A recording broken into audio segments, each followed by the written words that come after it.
인간 헌터 추적극 마우스. 막달이 된 성지은이 함께 유전자를 검사했던 두 명의 여인과 만나는 10회 첫 장면. 얽히고 설킨 그들의 잔인한 미래를 암시했습니다.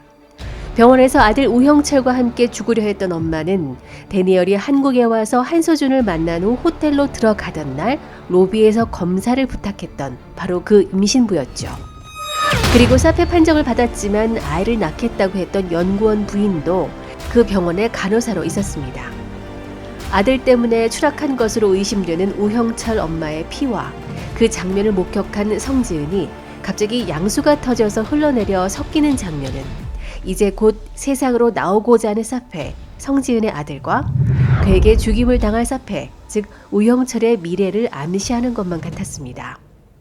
그러니까 성지은의 아들은 즉 미래의 우형철을 잡는 정바름을 뜻하는 것이고 정바름은 곧 한서준의 아들 재훈인 것으로 그림이 맞춰집니다.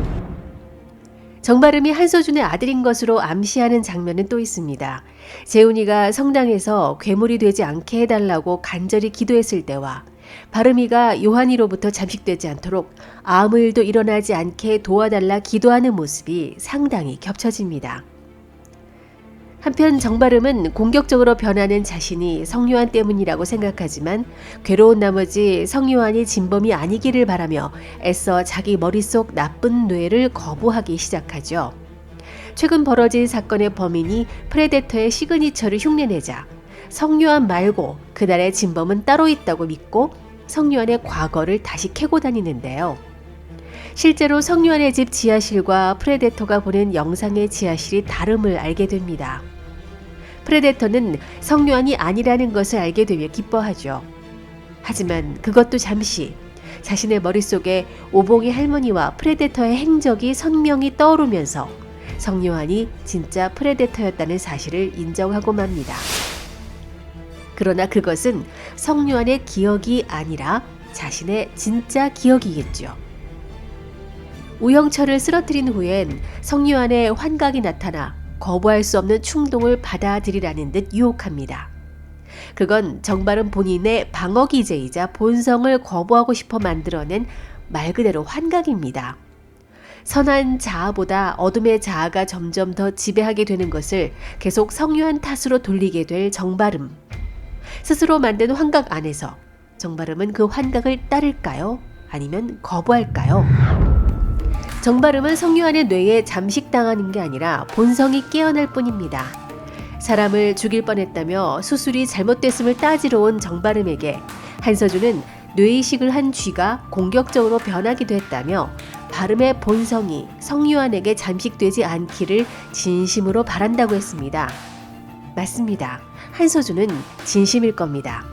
잘못 없는 성요한에게 지배되지 말고 사페 본성에 충실하라는 한서준의 어법입니다.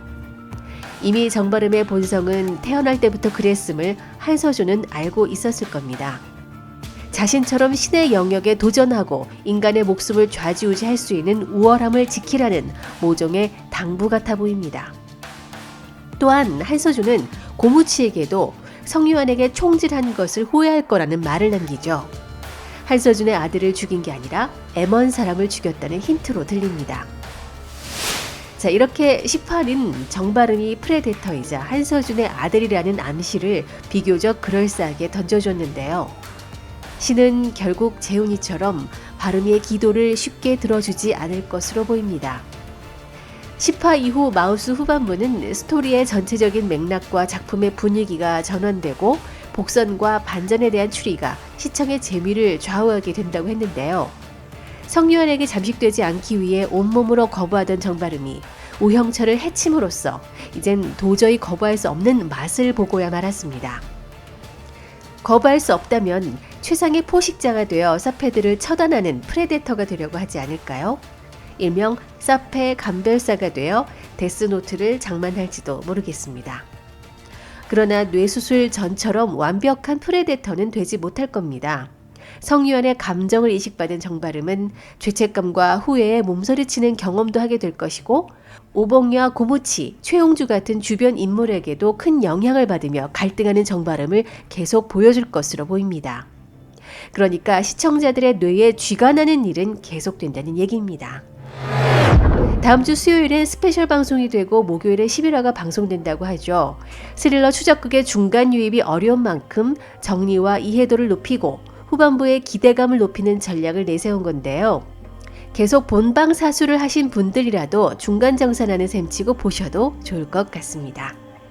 뇌에 쥐가 나는 인간 헌터 추적극인 줄 알았는데 의학 판타지였던 마우스. 더욱 추리와 재미를 더해가는 후반부를 기대합니다. 지금까지 윤작자였습니다.